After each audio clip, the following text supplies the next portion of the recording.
En lähde enää koskaan Lappiin. Näin päätin edellisen reissuni jälkeen. Kaikki kivien päälle hyppelyt, märät suot, haisevat vaatteet ja etikat ovat jo nähty. Puhumattakaan karkutetuista suurkaloista. Mutta niin vain löysin itseni uudestaan juna-asemalta. Lähdössä Lappiin, itikoiden, haisevien vaatteiden ja kivien seuraan. Lappihullus on erikoinen sairaus, josta ei tarvitse koskaan parantua. Juna Lappiin lähtee myöhään, mutta malttamaton retkeilijä ei silti saa kovin helposti unta, joten junassa oli mahdollista hioa vielä reittisuunnitelma kuntoon. Onneksi kartat löytyvät nykyisin myös sähköisesti, niin niitä voi ihmetellä ihan missä vaan.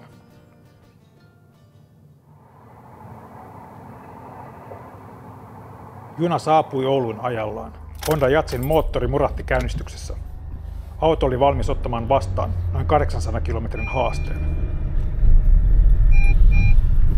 Valitettavasti käsijarru päällä matka ei taatu kovinkaan nopeasti. Toivottavasti käsijarru ei ole koko reissun ajan päällä. Ainakaan henkinen sellainen.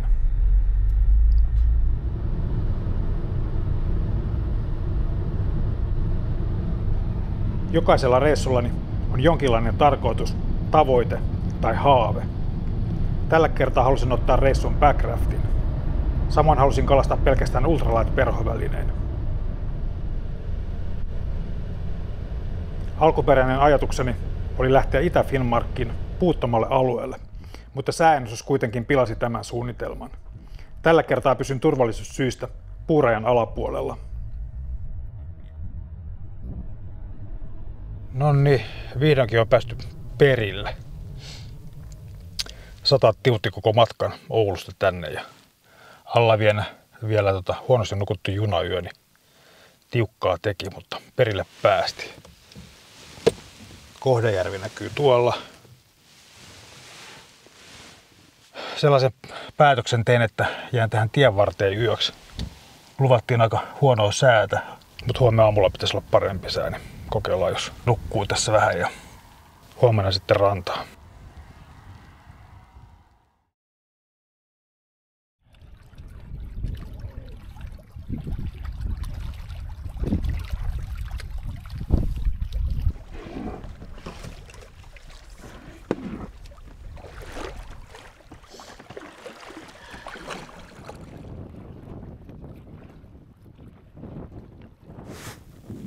Liikkeelle on päästy pienen säätämisen jälkeen. Aika napakka tuuli oli tuossa, niin lähtö aina vähän tuommoista sähläimistä, mutta nyt on pilvetön taivas hetken aikaa. Sitten tulee illaksi taas saderintama tänne. Heräsin tuossa 4 ja 5 oli vesillä. Oli hieno, loistava päätös jäädä yöksi tuonne auton luokse. Nyt on koko päivä aikaa leikkiä. Uskaltaudun laittamaan jo kalastuskammat kuntoon. Lähdetään tosta tonne eteenpäin. Katsotaan mitä matka tuo tullessaan. Backraftin lisäksi otin mukani tietenkin kalastusvälineet. Vaikka en aina kalasta ajallisesti kovinkaan paljon, niin ilman kalastusvälineitä en lähde koskaan Lapin erämaihin. Tällä kertaa päätin kalastaa vain perhovälineen. Ajatukseni oli, että backraftin avulla pääsen kalastamaan myös niihin paikkoihin, joihin rannalta kalastan on perholla mahdotonta yltää. Koska kalastan vain ultralight-perhovälineen, niin hettupituudella voi joskus olla merkitystä. Heti nappas eka kala. Perhojen lisäksi otin mukaan varmuuden vuoksi myös muutaman uistimen, joiden avulla voin vetouistella pitkillä siirtymillä. Se saattaa olla perhovälineiden väärinkäyttöä, mutta antaa ehkä paremman mahdollisuuden kalan saantiin.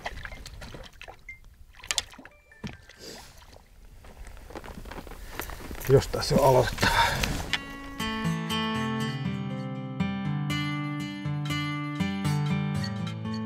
Ensimmäinen siirtymä oli alkua lukuun ottamatta helpohko. Tuuli oli matkasuuntani nähden suurimmaksi osaksi myötäinen, joten matka taittui nopeasti. Tämä taisi olla yksi helpommista melontausuksista, joita olen melonut. Matka oli kuitenkin vasta alussa.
Siisti.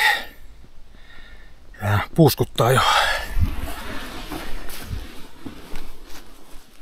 Kävelyn välissä päätin myös dronettaa hiukan. Dronen avulla pystyy hyvin vakoilemaan, miltä tuleva maasto näyttää. Dronen kanssa pitää tosin olla varovainen, ettei heti tuhlaa kaikkia akkuja. Niitä ei pysty erämaassa lataamaan ja olisi kurja, jos joutuisi kantamaan mukanaan hyödytöntä metallimöykkyä. Edessä oleva maasto näytti helpohkolta ja edessä siintivät seuraavat melontakohteet. Ei muuta kuin drone takaisin laukkuun ja eteenpäin.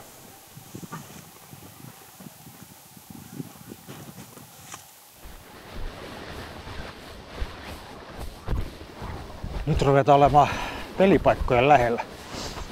Vielä tästä Pikkulatäköstä yli ja seuraava järvi ja vielä sitten yksi kävelymatka. Siellä on meikäläisen kohdelampi. Aika kovaa vääntämistä oli tossa, mutta pikkuhiljaa. Sää on mitä mainioin. Sieltä lähestyy sadepilvet. Toivottavasti ehtii ennen niitä perillä. Ei muuta kuin matka jatkuu.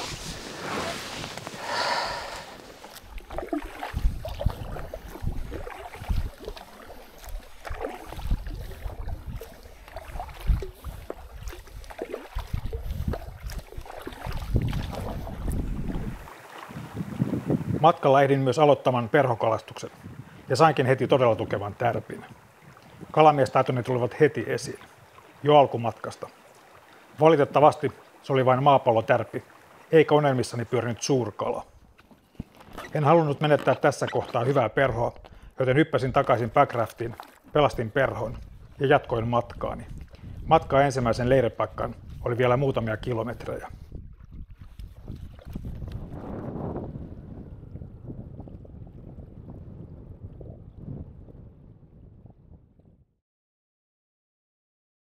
No niin, pääsin tänne järvelle pienen taistelun jälkeen ja eihän jopa ennen sadettakin. Hetken päästä pitäisi jo sataa, mutta ajattelin ennen kuin teen ruokaa, niin pikaisesti kopastaa tuota järveä, katsoa miten se löytyy. Ahvenia siellä joskus on ollut ja toivottavasti on nyttenkin. Ne on syvällä, sen takia aloitan tuommoisella vitosuppovalla siimalla ja 3 vapaa ja sitten oranssit sonkkeri. Ei muuta kuin pari testiheittoa ja sitten ruoan tekoon.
No niin, siinä tuli perhoahven. Sitten voi mennä tyytyväisenä tekemään ruokaa.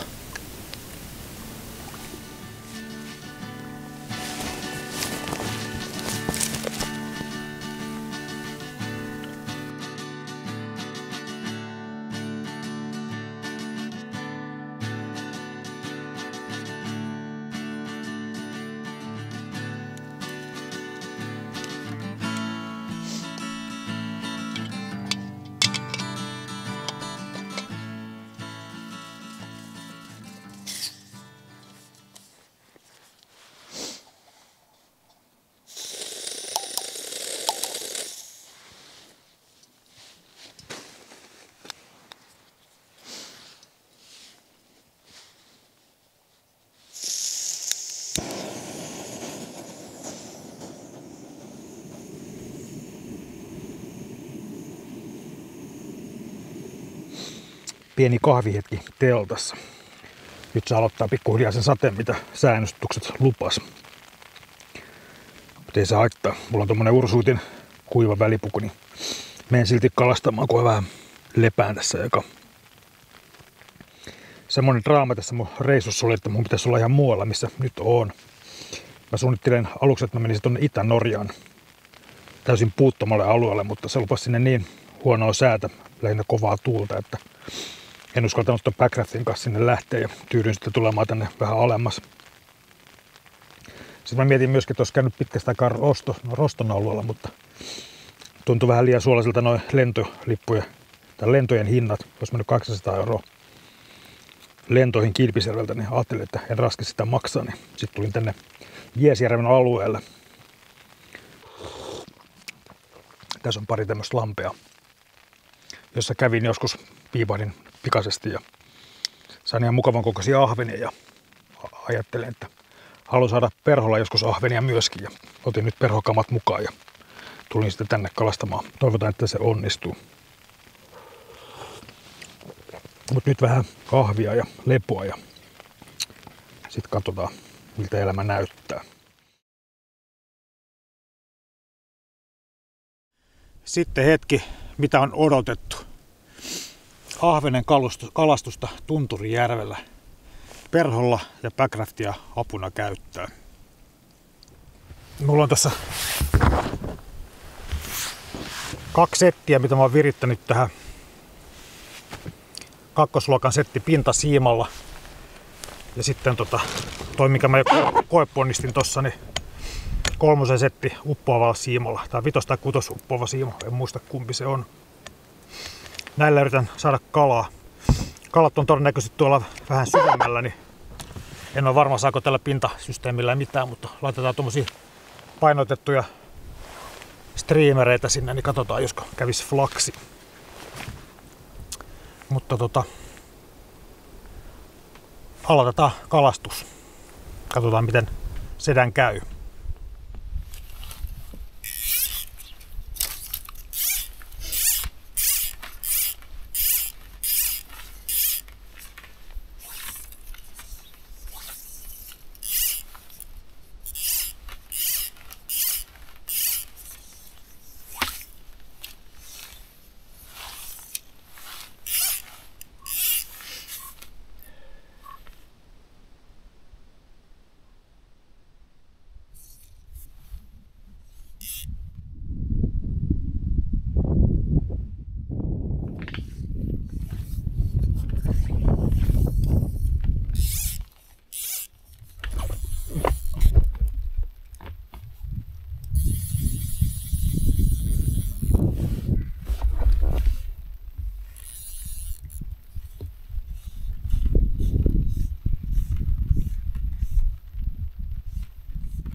kokeilee väliin vähän vetouistelua. Tällainen mietotuuli vie tohon suuntaan ja mulla on isoin perho mikä löysin, niin laitoin sen tonne siimon päähän.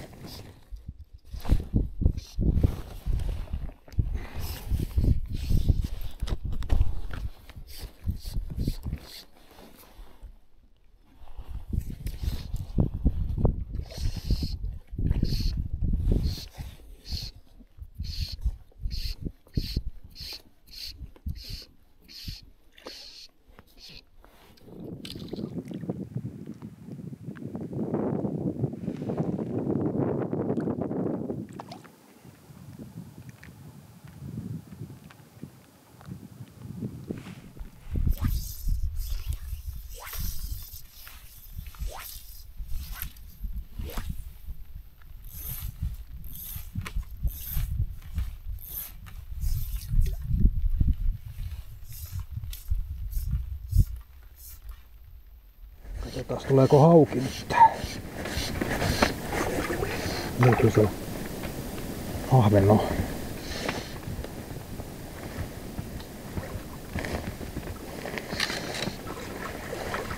Hieno ahven onkin.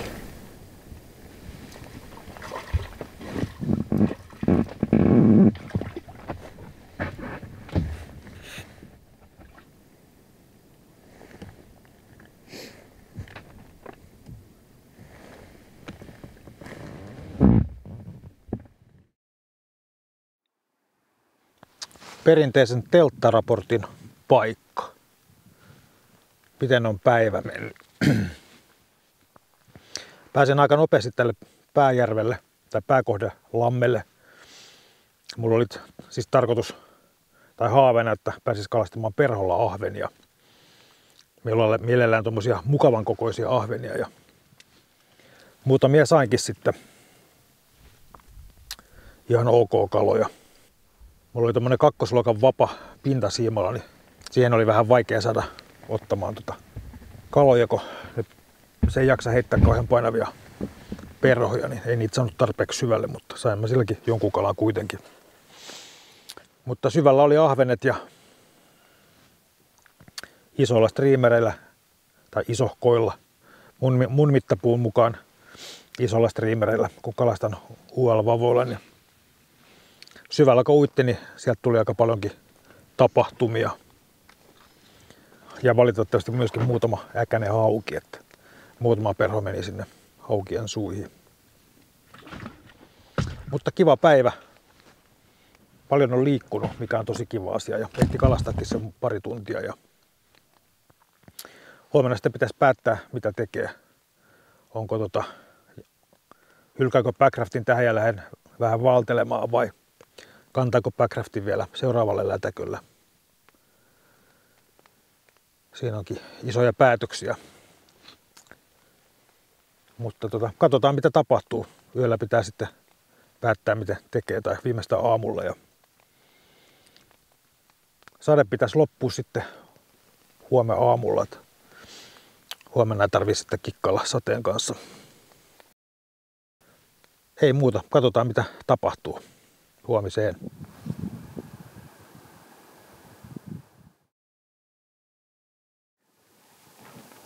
Siellä näkyy aamumaisemat. Kylmä tuuli ja hieno sää. Ja minä täällä yritän saada itseni vaelluskuntoon. Koko yön satoja. Kaikki paikat on märkiä. Kuivattelee vähän tavaroita tässä ja sitten lähden matkaan. Mulla on tällä reissulla uusi rinkka.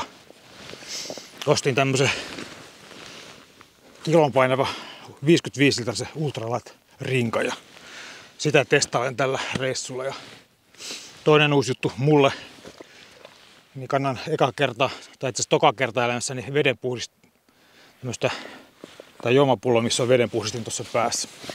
Jostakin luin, että olisi hyvä olla olemassa, niin nyt sitten on. Pysyy suolet puhtaina. Mutta tein semmoisen radikaalin päätöksen, että pakkasin Packraftin aion kantaa sitä käsissäni mukana, jos vaan pystyn. En jätä sitä tähän niin kuin aluksi ajattelin. Kohteena on Harjusjärvi, Harrijärvi tuolla edessäpäin. Katsotaan pääsenkö sinne.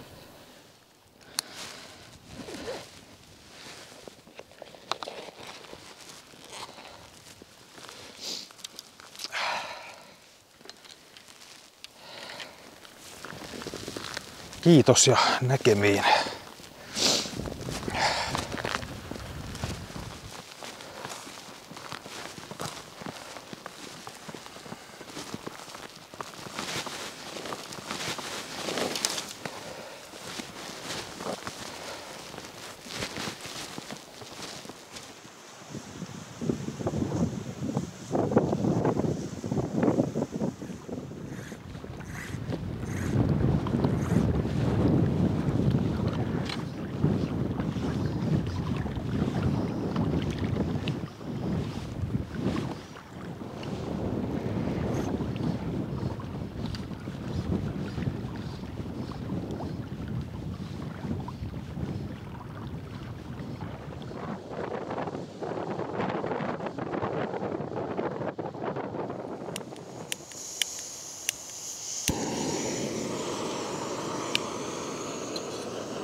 Aika jäätävä tuuli täällä.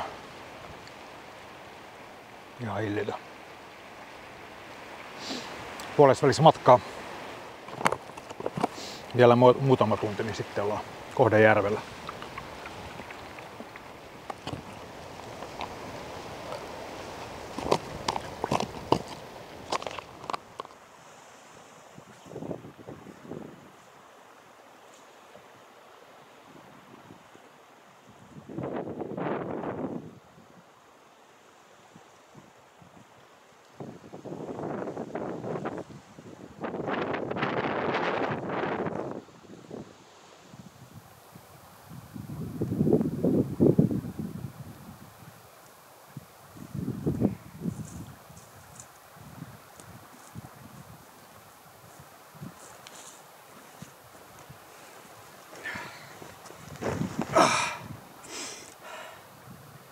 Vihdoinkin perillä.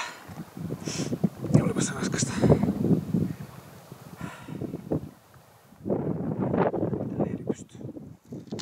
Tähän väliin pieni leiripaikka-esittely.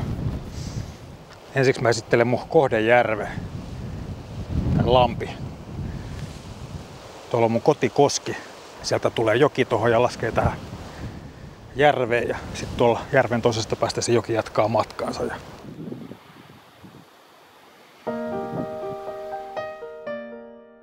Leiripaikkani oli kaikkein tiukimmillakin mittarilla mitattuna fantastinen.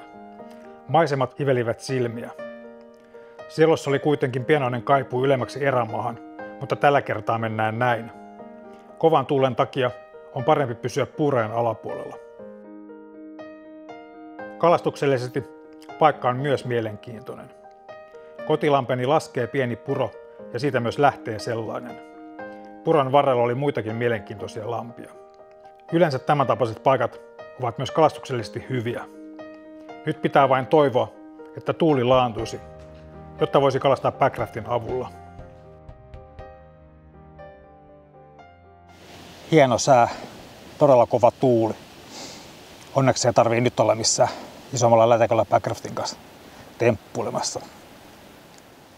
Mulla oli tälle reissulle parikin tavoitetta tai haavetta. Toinen oli toi Ahvenen ultralight-kalastus, joka jollakin tavalla tuossa toteutuikin. Ei nyt ehkä ihan niin kovaa tai niin hyvin kuin unelmissa oli, mutta sain kuitenkin 3. ja 2. luokan kepeillä ahvenia, niin ollaan siihen tyytyväisiä. Toinen on sitten, että halusin saada harjuksen tämmöisellä lasikuituisella 2. luokan vavalla. Tämä on semmoinen vapa, mikä mulla on ollut monta vuotta, mutta se on aina kun pakkaa näitä reissuja varten kalastusvälineitä. Tämä on yleensä se, mikä sitten kuitenkin jää aina pois. Johtuen sen takia, että tämä heittelee yleensä enemmänkin järvillä enkä joilla. Ja tämä on enemmän tommonen purovapo. Mutta nyt mä sen otin mukaan ja haluaisin tällä onkia sitten harjuksen tai taimenen. Tuossa järvessä on ainakin harjuksia. On siellä taimeniakin, mutta vähän vähemmän. Käyn eka kopasemassa ton Kotikosken. En usko, että siitä saa kaloja. Vastaavan tyyppisiä paikkoja tuossa matkalla oli, mutta ei tapahtunut mitään. Mutta jos ei siitä onnistu, niin sitten mennään backraftin kanssa heilumaan tonne järvelle, kunhan tää pikkasen tää tuuli tyyntyy.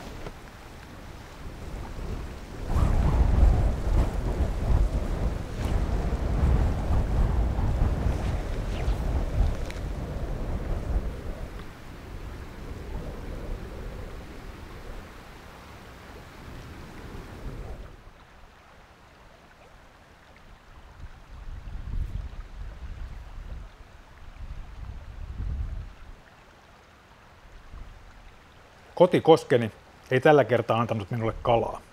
Se tuotti ainoastaan kokemusta, jos edes sitäkään. Sääennustuksen mukaan tulta oli tälle päivälle luvattu noin 8 metriä sekunnissa. Puuskissa jopa 13. Vaikka tuuli oli kova, niin kotilampini näytti siltä, että siellä pystyisin melomaan. Päätin siis lähteä backraft-kalastusreissulle. Se oli virhe. Heti kun pääsin isommalle järvelle, niin tuli selväksi, että tulta oli liikaa. En pystynyt kalastamaan yhtään. En edes melomaan. Tuuli kuljetti, tai mieluumminkin heitti, minut järven vastarannalle, ja sieltä en päässyt melomalla pois. Luonnollisesti myöskään kuvaamisesta ei tullut yhtään mitään. Kalastamaan oli kuitenkin päästävä, joten hoidin sen perinteiseen tyyliin, kävellen ja rannalta heitellen.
Tiukka päivä on ollut. Ja sateenkin puski päälle, vaikka ei semmoista pitänyt tulla edes. Mutta semmosia katkeria uutisia tuli, että huomiseksi on luvattu myrskyä, tuulta jopa 20 metriä sekunnissa puuskissa, ja se pilaa kaikki mun suunnitelmat täysin. Mulla oli tuossa haaveena, että kalastaisin backraftilla ultralight perhovehkeen isoja harjuksia, ja samalla saisin sitten hienoja tommosia drone-kuvia sieltä, mutta tää nyt ei toteudu jo. Sitten oli tällä reissulla myöskin ajatuksen tosi lähtenyt tuonne korkeammalle tunturiin, mutta siellä on vielä kovempi tuuli kuin tässä, niin ei kannata. Nyt pitää sitten vähän miettiä, miten tämän reissun käy, mitä täällä oikein meinaa tehdä, vai pitääkö hipsiä kotiin. Mutta metsi painaa nukkumaan. Palataan huomenna asiaan.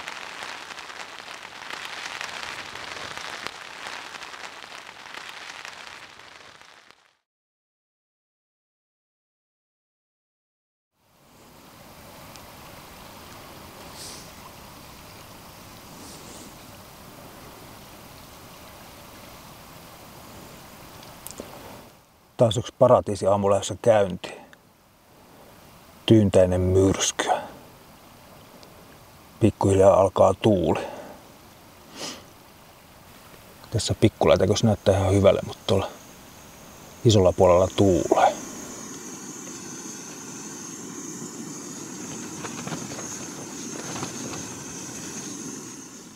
Mutta mitäpä tässä.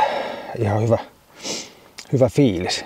Hieno sääni tuulesta huolimatta. Jonkun pienen kalastuskävelytripin varmaan tuossa teen. Kierrän tuon järven ja toivotaan, että saa ruokakalan.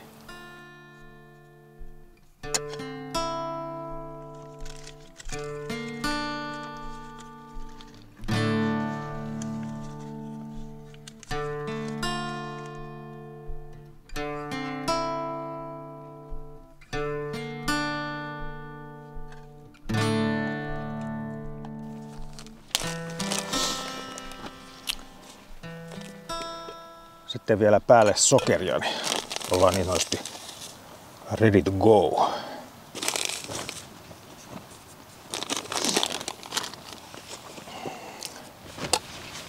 Puuraamiainen.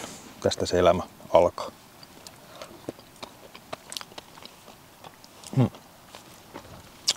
Onpas hyvän makuista. Tälle päivälle tuulta oli aamua lukuun ottamatta luvattu puuskissa jopa 20 metriä sekunnissa. Koska backräftääminen ei onnistunut eilenkään, niin päätin, etten edes haaveile sellaisesta tänään. Tyydyin siis lähtemään kävellen pienelle kalastusreissulle. Vastatuuli ja kolmosluokan vapaa. Tästä ei nyt tarvitse tulla kyllä tästä touhusta mitään.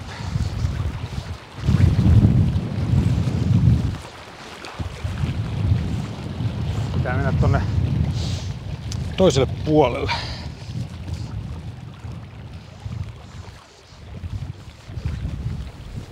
Nyt mä oon päässyt tänne järven toiselle puolelle.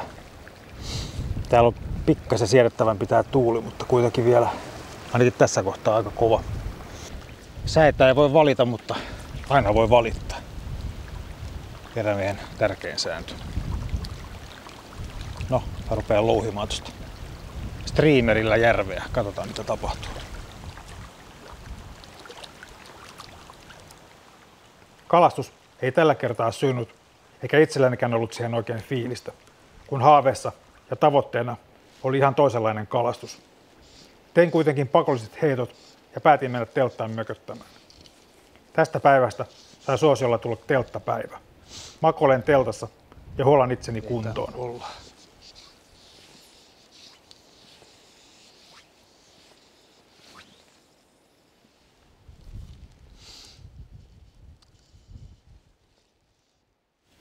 Kun vietetään aikaa teltassa säänsuojissa, niin katsotaan vähän minkälaista vauriota on tämän reissun aikana tullut. Siinä näkyy mun jalat. Kengät kovertaa pikkuhiljaa kumpaankin tommosen jäljen, vaikka on jo suojannut noita kohtia, niin silti se rupeaa menemään iho rikki. Sinne pitää laittaa laastaria. Yksi vaurio näkyy tossa, jos tää osaa tarkentaa tää kamera. Meillä on tehnyt hiertymä ja sieltä on mennyt Ja sitten on tietysti perushaavat, mitä tulee kalastuksesta. Mutta pienellä ollaan selvitty.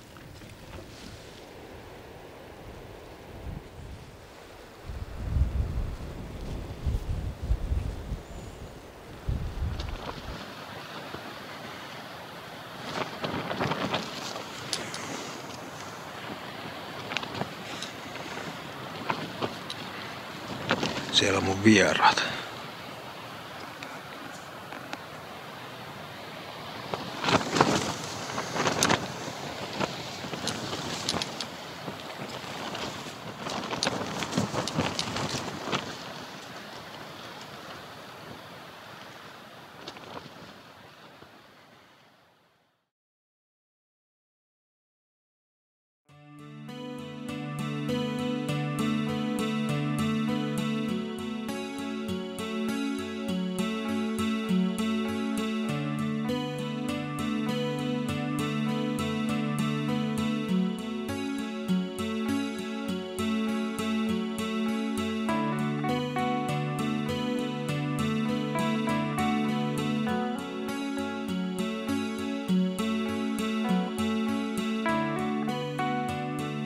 niin, nyt ollaan vesillä.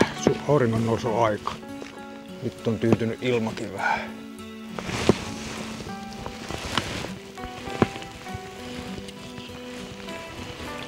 Tää on varmaan päällä keskeltä järveä ja upposiimalla ekat heittelyt sitten, kun eka kalaa saatu, niin sitten voidaan kikkaalle.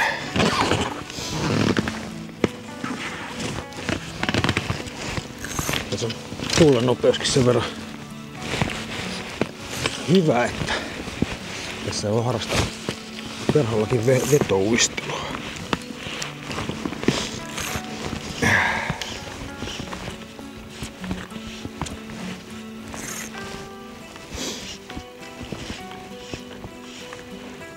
Sain kuitenkin nauttia tämmöisestä hetkestä sitten. Tämmöisestä hetkestä. Synkän päivän jälkeen, tai 2 synkän päivän jälkeen. Toivotaan, että saadaan kaloja. Käynnistellään tätä kameraa sitten uudestaan siinä vaiheessa.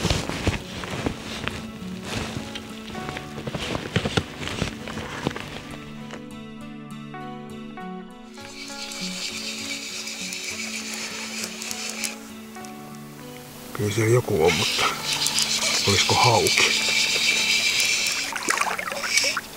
Miskään siima ei katkee. Joudunko mä käyttämään sitä haukiperukkeitakin kaiken lisäksi? Oho.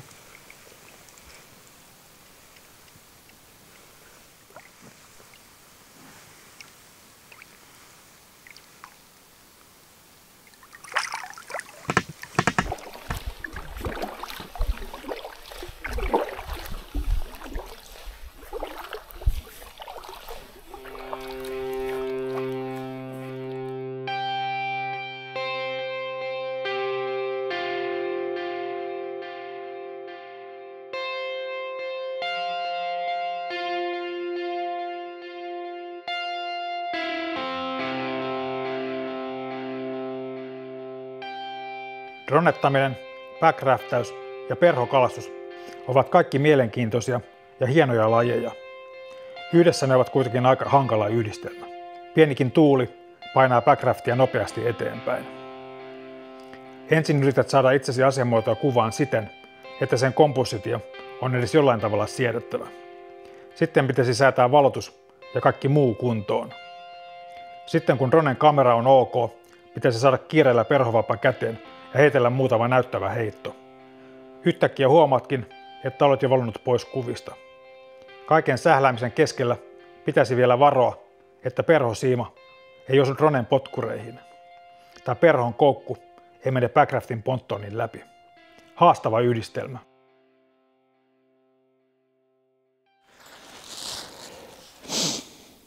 Nyt on välitilipäätöksen aika. Ehkä tätä ei kannatakaan kuvata. Se mikä tapahtuu erämaassa, se jää erämaahan. Pienen taktisen tauon jälkeen päätin vielä dronetella hetken. Ajattelin, että pienen tauon jälkeen homma toimisi paremmin, mutta miten se muuttuisi, kun kalastaja, vehkeet ja olosuhteet olivat edelleen samoja. Sää oli kuitenkin kalastamisen kannalta edelleen hyvä, joten pakkosta oli lyödä päätä vaivaiskoivuun ja yrittää. Hetken dronettelun jälkeen tulin kuitenkin järkiini ja päätin keskittyä pelkästään kalastamiseen. Ei tartu.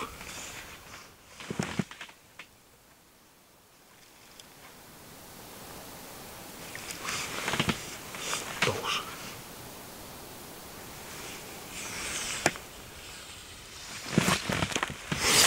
Voidaan kokeilla nopeampaa kalausta.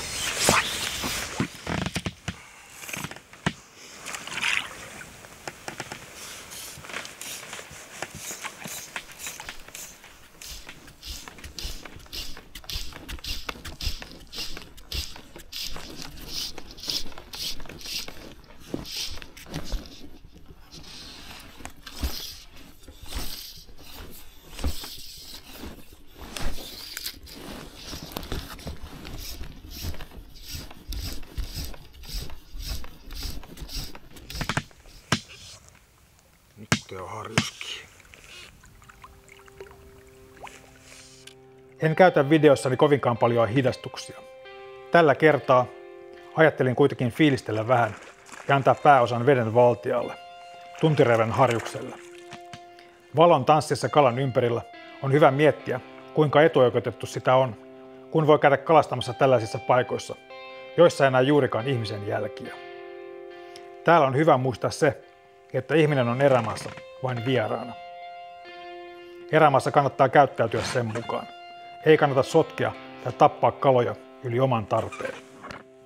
Tämän kalan aion kuitenkin syödä.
Jonkunnäköinen pikkukala taas kiinni.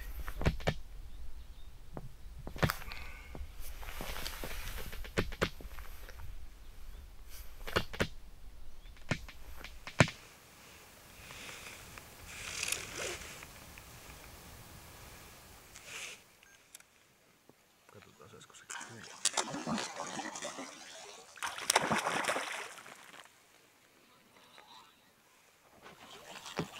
Tää jo taistelee.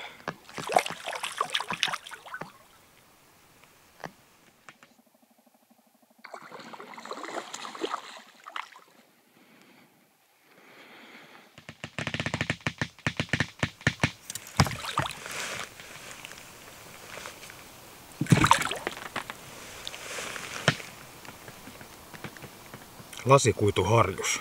Tulihan sekin sieltä.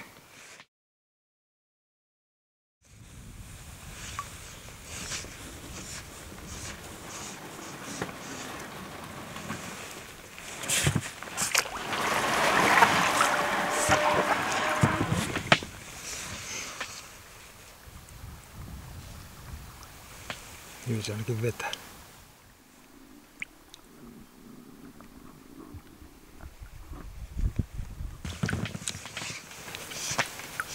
Jään tästä Kotilahdesta. Turhaa käveli tonne.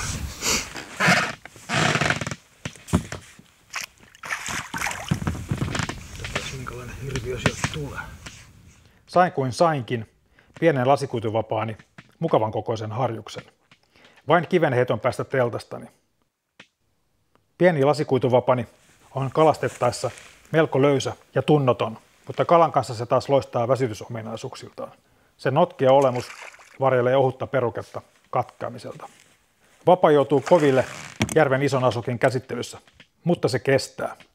Tämä vapa ei nöyry. Sen kuidut suorittavat lopulta mukisematta tehtävän, johon ne on suunniteltu.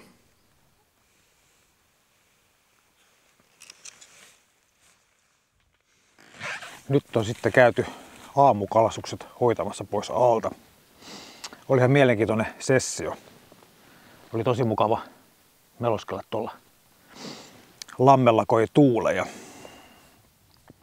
Mutta sitten tämän reissun yksi tavoite tai haave saada kakkosen lasikuitu vavalla iso harjus, niin sekin toteutui tosta kohtaa. En tiedä näkyykö se kameralle, mutta jossakin tossa missä mun käsi on, niin siitä nappasi iso harjus kiinni. Kakkosen vapaa ja kivat taistelut siinä tuli kyllä sen kalan kanssa.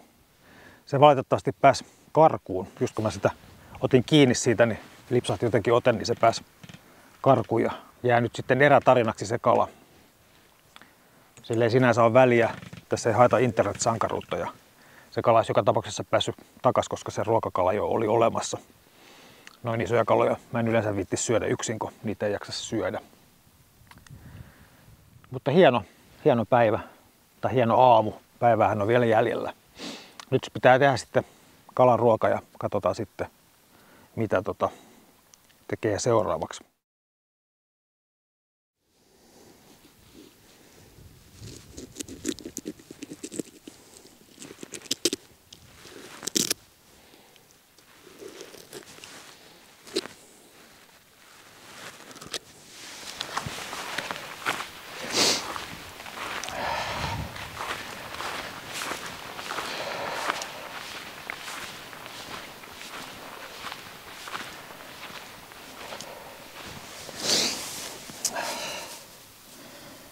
Ja mukavan kokoinen harjus. Perus tunturiharjus. Sitten suolaa ja puita etsimään ja ruoan valmistus.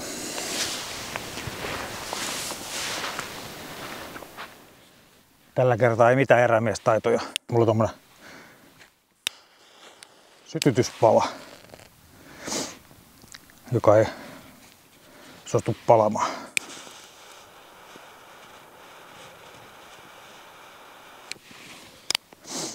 Täällä on vähän nihkeästi hyvää puuta. Katsotaan onnistuuko tää. Tätä on tämmöstä niinku puolimätää. Kaikki puu mikä tuolta irtoaa. Ritillä tai haasterilla teen. Tällä kertaa paistan kalan sillä tavalla, että en suomustanut sitä. Katsotaan mitä siitä tulee.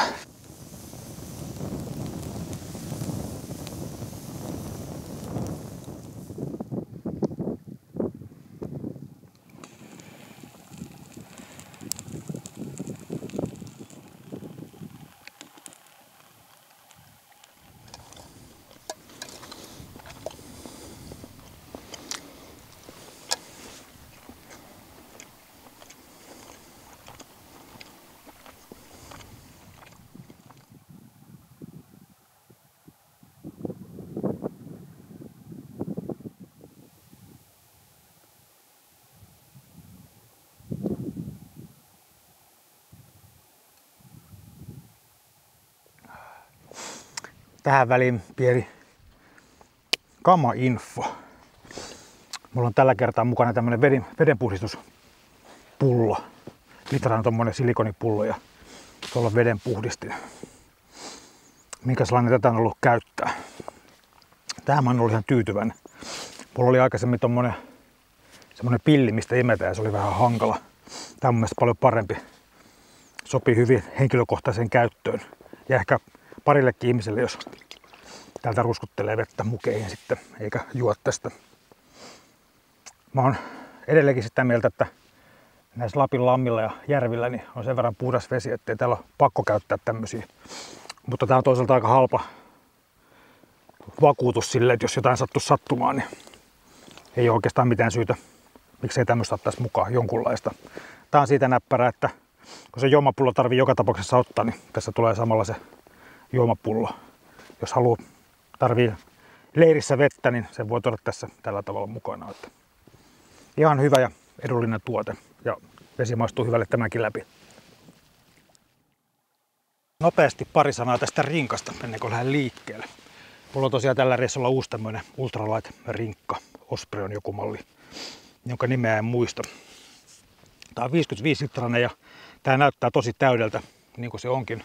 Mutta siellä on drone sisällä, sitten siellä on järkkärikamera ja objektiivi ja sitten on kaikki kalastusvälineet. Ja niitä kalastusvälineitä tosiaan on aika paljon ja lavat menee tietysti tossa.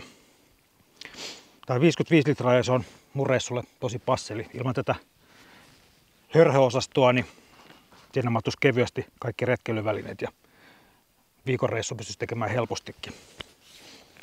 Kestävyydestä ei kukaan osaa sanoa, mutta ihan hyvä. Tää on mun selkää kantaa ja kerron sitten joskus, miten kanssa tämän käy.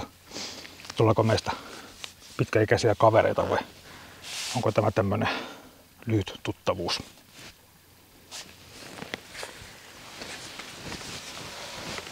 Eron aika tullut on. Päätin, että tämä reissu on nyt koettu, vaikka olisi pari päivää vielä mahdollisuutta olla täällä. Mutta ihmisen pitää olla siellä, missä sydän on. Se oli hetken täällä erämaassa, mutta nyt se sydän haluaa mennä kotiin perheen luokse. Nähdä lapsia ja semmoista. Mahtava pieni seikkailu oli tämä ja rinkka on pakattu ja meikäläinen lähtee.